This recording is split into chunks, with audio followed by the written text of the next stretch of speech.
poesía con huellos de mujer. Chuna de Ángeles Carvajal.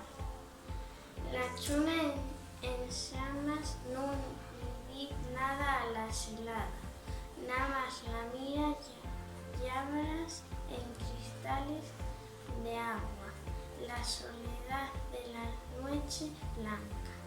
Pero yo tengo el beso de decir y da que aprender que lo que calla bajo la luz de la lluna no me araña en la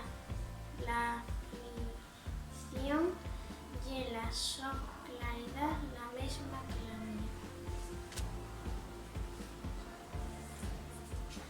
Andrea Fernández Álvarez, cuarto Claret.